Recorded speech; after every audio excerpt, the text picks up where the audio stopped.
from the people that they took away the stores. After we were liberated by the Russians, they had run away, or some were killed. The Russians took it over. And the Komitet, which is called here the Red Cross, they took over that place. We came into that place and they right away picked me up on their arms. And they said, my little girl, I hope you're going to be okay. You're going to live through it. And somebody will come through to meet you from the family. Because this is the place that anybody that survived from the side of the Ukraine, from Luchinets, Mogilov, Tulchin, have to come into that place. And I was laying. They tried to clean me up. I had all kind of furuncle things on my body, no hair, nothing. They tried to help me. I couldn't swallow. I was a skeleton again. But they put me out on a little bench, and I was laying there. And one day, a man came by and called her name, Ribale, Ribale. And I picked up slowly again my eyes, which they were filthy, my lice came down. And who do I see? I saw a man with a long beard, with 1 foot, filthy, dirty. My dear friend, that was my dad. He survived, but he himself was very sick. He was hungry, he was filthy. He was bleeding from all over. But he made it. And he turned me over, he says, Rivale, die bist mein Tochter, you my little girl, you my daughter. And again I looked up and I realized that this is my father. And of course, he left me. He says, I'm going to go look for the rest of the family, maybe they survived. And guess what? My younger brother, he had a little birthmark, a little mouse, like a little tiny birthmark on his hand. And that place was very big. It was tremendous big, the place. It was not like here. It was like almost 3 streets. With 1 foot, my dad was walking around, also almost dead, looking maybe another one of us survived. He started calling my brother's name. My older brother didn't answer. My younger brother's name he found. Mordechai, Mordechai, it's your father. And he recognized that this is his daddy, and he survived. Unfortunately, he didn't live too long. He passed away. My mother survived, but she was beaten up in her head. She lived through it. And she passed away. Now let me tell you something, my dear students and friends. There is a lot more that I could stay here for years and it wouldn't be finished. We are here today. It's very hard on me and my husband. I'm 83. We don't have too many survivors anymore. To tell you, to be strong, to go to classes, to listen to your teacher, to your professors. The future is in your hands. I think like that should never happen. It did happen. And it could happen. For your sake, of your children, when you're growing up, your great-grandchildren, to make sure I think like that should never happen. And there's a lot of things to talk about it. After the war, I had found out that they took in alive men and ladies. They skinned them. And they made, for their chandeliers, what they call them, the fixtures from their skin. They made soap from the human people's flesh. So we're traveling around a lot. It's very hard for us to travel, but so long I can, and so long I still have my strength and my husband, we will do it. It's very important. Now, I give you an example. We were on a radio talk show. And of course, a lot of people have thanked us that we survived that misery. But a lot of people called us liars. They said it never happened. And I picked up myself and I said, excuse me, did you know that people walked on the moon? He said, no. I said, excuse me, you're a big idiot, and I shot the phone on him. There is also I'm not going to mention, there is a professor that brainwashed his students that a Holocaust never happened. I happened to open the TV when this happened, when he was talking about it. Me, with my broken English, it took me time. I went into the faculty. He's no more professor. And you students have to make sure that this shouldn't happen to you all. If you observe anything like I told you now, make sure that he will not exist. Who knows how many people from your great, great, great family were killed? He did not kill just Jews. He killed on anybody that he could put a hand on lesbians, on gypsies, on anybody. He was a madman. So please, please say to yourself, it should never, ever happen again, a thing like that. And I appreciate to bringing us here to be able to tell you a little bit about our story. It's very hard for me. When I come home today, let's say, it takes me weeks to recuperate. Everything goes through me. I lost everything. I lost my education. I never went to school. I lost my vision. My feet are frozen. I have no toes. So anything you heard today, it is the truth. And we'd like to ask you if you have any questions. I'm gladly going to answer you. Thank you again for bringing us here.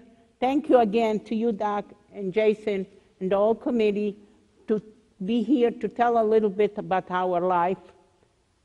And like I said to the students, to make sure, especially to you students, we speak a lot all over the United States, that a thing like that should never happen.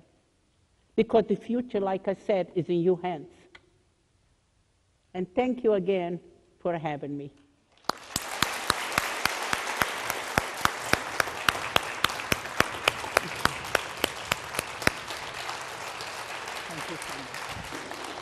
Thank you so much. We have, go ahead and have a seat. You can answer questions from the seat. We have microphones, or a microphone? Just one, yes. Dr. Simpson has a microphone. If you have a question, please feel free to come up and ask Mrs. Hirsch. Don't be shy. All right. Okay. I think a lot of people are wondering how you survived when you couldn't even eat, or how did they recover you so you could eat and gain your health back? It's a good question. I don't know myself. Like I said, God was over me watching. God wanted me to survive because I was more dead than alive, and I pulled through. But I'm not healthy anyway. I have a lot of problems.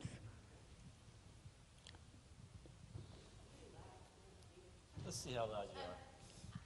Did you ever have a chance or an opportunity to talk to any of the people that helped rescue you? I'll be honest with you, I looked up and I find out they all were washed off. They probably killed all of them after because they probably find out about them. And I did find out that the nuns are all gone. There was one girl in Israel that survived, and one in Canada. The one in Canada I know was still alive until last year. I didn't have any connections anymore. But the people that helped me to survive, they are also gone. In fact, didn't you say that the convent itself was wiped away? Was Wiped removed? away, yes, that's what I just said. They wiped them off probably right away when they find out that they had people hiding in there. Is there any questions in the back or over on this side that we're missing?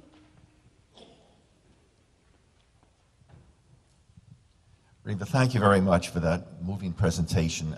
When people go through the experience that you've had, I know when my first cousin, he was in Yeah. Auschwitz, one of two things usually happen. Either they lose faith and they say there cannot be a God that would allow this to happen, or in the other case, they become more spiritual, more religious. How did this affect you as far as your spiritual? I keep my religion, and I'm very proud to be what I am, and I believe there is a God, because if not him, now the nuns, I should say, they were my guardian angels, because I did survive through them. No matter how sick I was, no matter how filthy I was, I still survived because they could have killed me right there in the little camp that I was. So I keep my strength, I think, that I believe there is a God, and God helped me to survive all that misery. It was, like I said in the beginning, very hard for me to start speaking. But I said, I have to bring up what happened to my young life to make sure that it's not going to happen to other young children. Oh, we're great. Right here. After the war, did you have any interactions with SS officers at all? No, and I wouldn't want to.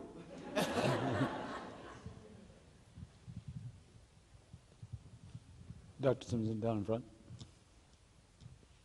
I'm taking way too long to do this, so we need a new helper. Although I think it helps for recording. There's a wonderful book by Viktor Frankl Yes. called Man's Search for Meaning. I don't know if you know this book. And he talks about being in the camps, and he developed a therapy out of that. And one of the things he talks about is hope, that the people who were able to survive had an ability to find hope in the small things. We hope. That's what we hoped. But in my mind, I didn't have a hope. I wasn't sure if I'm going to make it through. But after I find out that I'm getting a little bit more to myself, I was open for better, to get better. So you found some place to go. I did that find helped a you to little live. bit. I'm not saying I'm not bitter, but I'm not going to show that.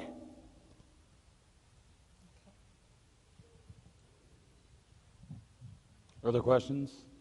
I think we have a second mic coming about. Yes, perfect.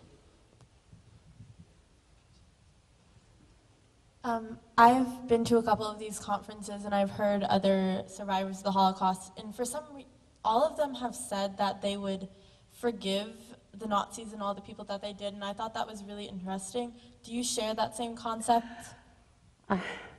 I don't believe to be hatred to hate people.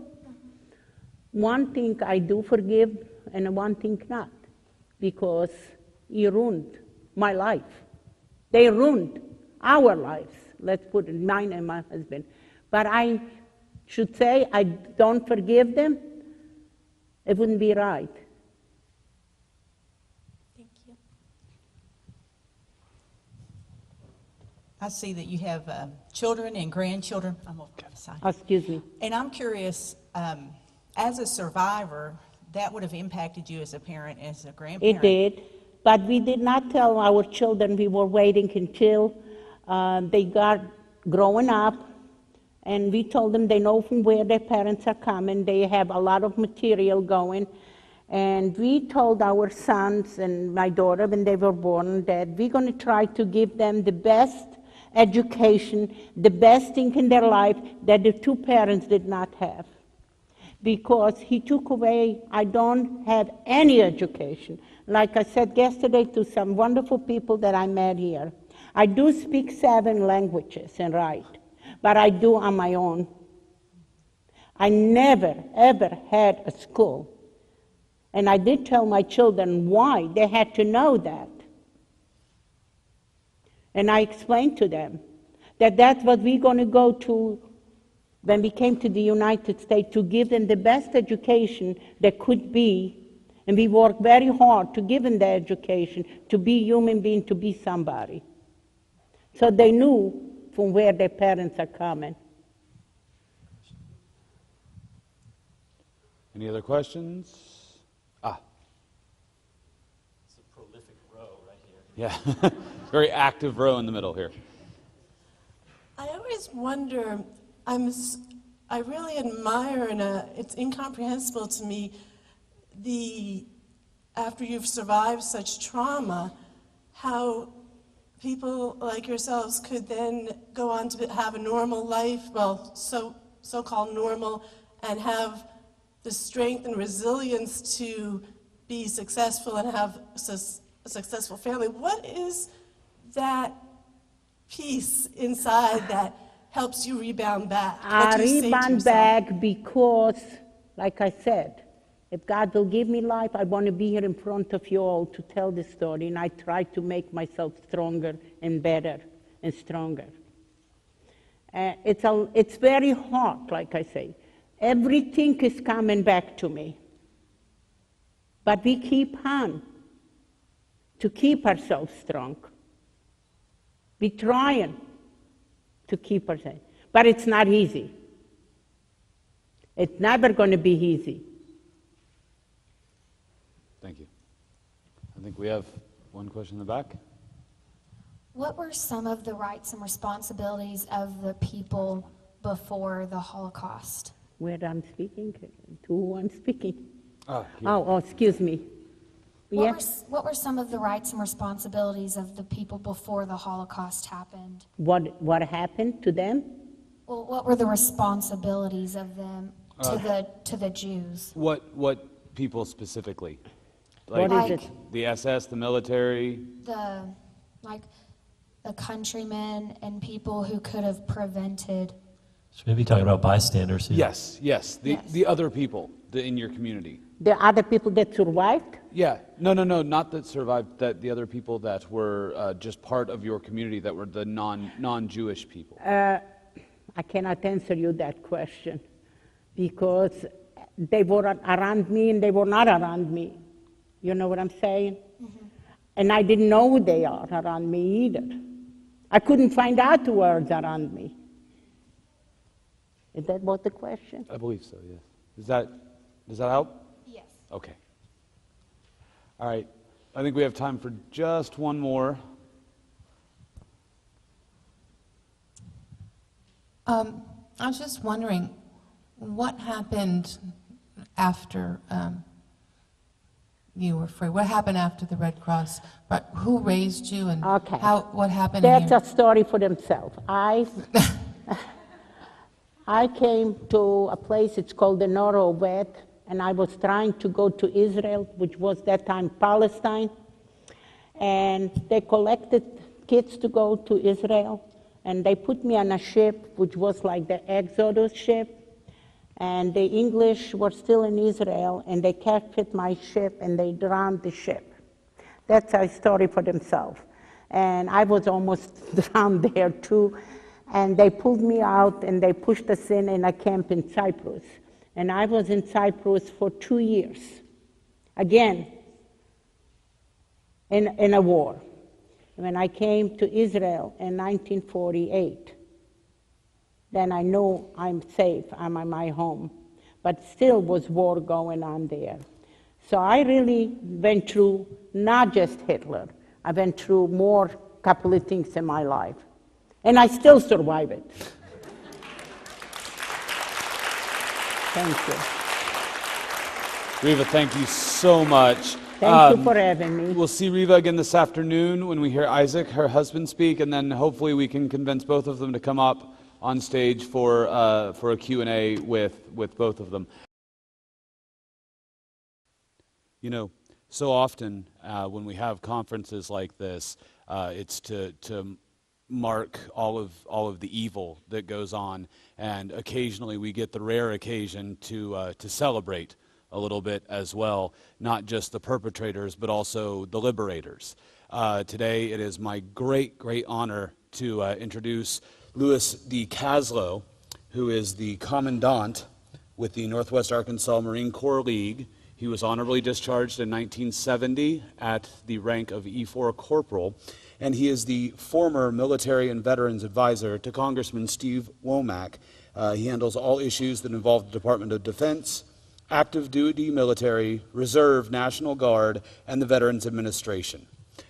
He's also responsible for was also responsible for Service Academy nominations and appointments for Congressman Womack. So if you would please help me welcome to the stage Louis D. Caslow.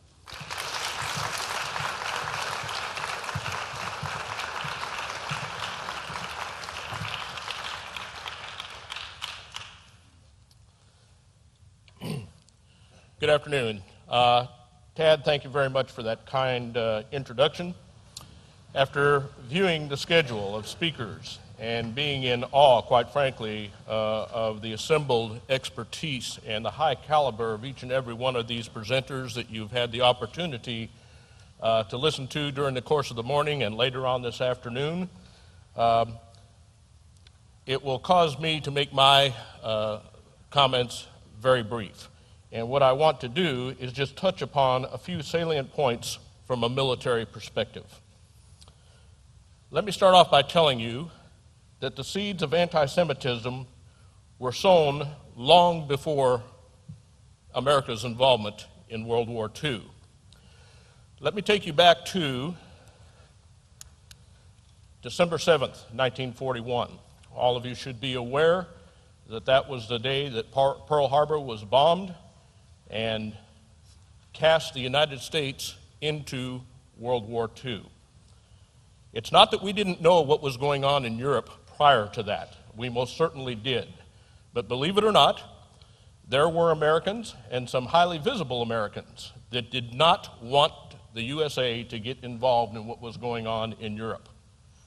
I'm not going to mention their names because when I say they're highly visible, in many respects they were very good men, but with limited education, sometimes they made the wrong choices and spoke out in areas, in hindsight, I would tell you was a big mistake. The very next day after the bombing of Pearl Harbor, Hitler declared war on the United States of America. So we found ourselves in a two-front war almost immediately. Now, to tell you that the United States was prepared for that, I have to tell you they were anything but prepared for it. We live in Northwest Arkansas, which is the home of Daisy BB gun. If you ever have the opportunity to go to their museum, because we were so ill-prepared, believe it or not, our United States Army had to practice with Daisy BB guns to get ready for their marksmanship that would be needed when they went to battle. But as you all know, we belong to the greatest country in the entire world. And as the admiral that was in charge of the planning and execution of the Pearl Harbor raid, he was being congratulated by a surprise attack on Pearl Harbor, and what a great thing it was. But he said something that I want you to pay very close attention to. He said, we made two big mistakes. Number one, we attacked the United States and declared war on them. We attacked before we actually declared war on them. The timing was off, and they actually attacked about an hour and a half before the declaration of war was given to our State Department. He said, number two, we were really planning on completely destroying not only the battleships of the fleet, but more important than that was to completely annihilate the aircraft carriers of the United States Navy. Had they been successful in that, their original plans would have probably went off just exactly as planned. We would have been incapable of mounting any kind of defense and probably would have had to have a negotiated surrender, if you will.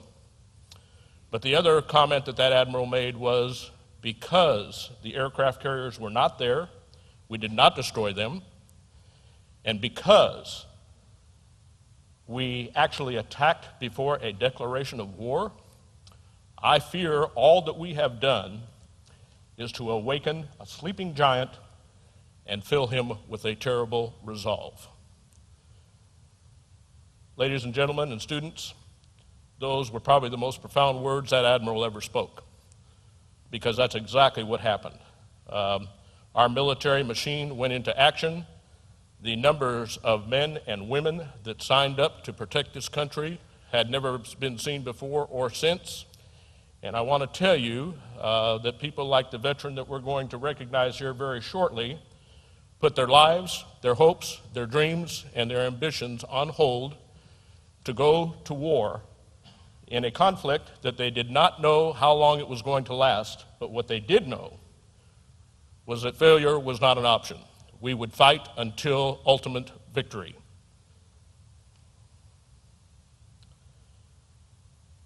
I want to tell you that sitting here and looking at these Holocaust survivors, the World War II veteran that I'm about to introduce to you, especially you students, you need to understand that you're looking at history up close and personal. And there's a couple of things I want to impart to you. First and foremost, all it takes for evil to succeed is for a few good men to do nothing. You're going to hear me say that now, and you'll hear me say it at the end of my talk. Again, we had a lot of people in the United States of America that knew bad things were going on, and nobody wanted to get involved. The bombing of Pearl Harbor forced us into that situation. The other thing is that those who forget the past are doomed to repeat it. It's a quote attributed to George Santana in Reason and Common Sense. And one of the last things I want to impart to you were the comments from General Dwight David Eisenhower, who was the Supreme Allied Commander in charge of the invasion of Normandy. And I'm going to tone down his actual comments because of the audience that we're talking to here, but what he basically said was, when they liberated the camps, he was so appalled by what he saw. Men, women, and children laying dead in piles like cordwood. Worse than that, the folks that they found alive didn't even look like they ought to be alive. And of course, it was a natural inclination for our soldiers to want to feed them. And the medics had to step in and say, do not do that. If you do, you will cause them to die. But here's what General Eisenhower had to say. And like I say, I'm toning this down a bit. I want you to take pictures. I want you to document everything that you see. And the reason being is, 50 years from now, some son of a gun, he was much more emphatic in his words, will stand up and try to tell you that this never happened. More to the point, the things I saw defied description. The visual evidence and the verbal testimony of starvation, cruelty, and bestiality were so overpowering, I made the visit deliberately in order to be in a position to give firsthand evidence of these things if ever in the future there develops a tendency to change these allegations to propaganda. Now, students, I know that it has not been that far removed. When the name Ahmadinejad comes up, he was the former president of Iran. He is a big Holocaust denier, says it never happened. There are a lot of people out there, even to this day, that agree with that. What I say to you is, if you haven't done so already, visit the Holocaust Memorial Museum in Washington, D.C. If you can't make it that far, there's another excellent one not that far from here in Dallas, Texas. And if you can come away from that and tell me you don't think this ever happened, I have to tell you I would be very ashamed to call you a fellow American. Last but not least, I think it's important to realize that when you go over to England and France, which I have done, and you look at the cemeteries in Normandy and other cemeteries, American cemeteries over there, you will see what looks like nothing but row upon row of white crosses. I would tell you to look a little closer, because interspersed among those white crosses are white stars of David. And here's a figure that might surprise you. In World War II, American servicemen of the Jewish faith, whether they were Army soldiers, Navy sailors, airmen in at that time, the U.S. Army Air Corps, or United States Marines, such as myself. 12,500 American servicemen of the Jewish faith perished serving their country in World War II.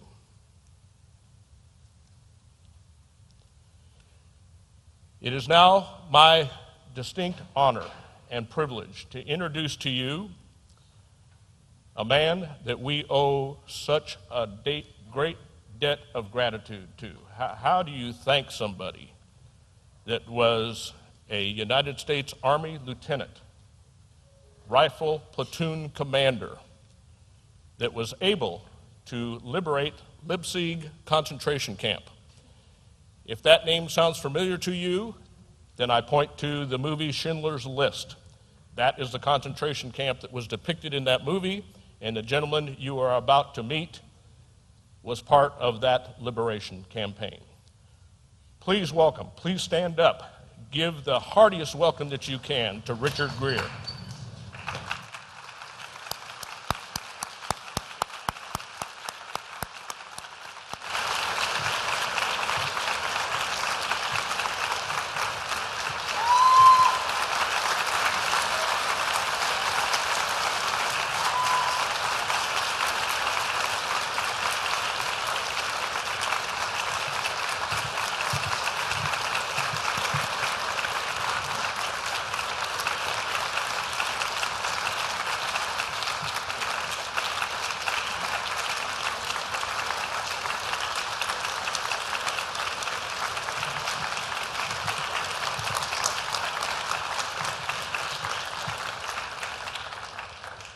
Very quickly, Richard has chosen not to speak, so I will tell you a little bit about him.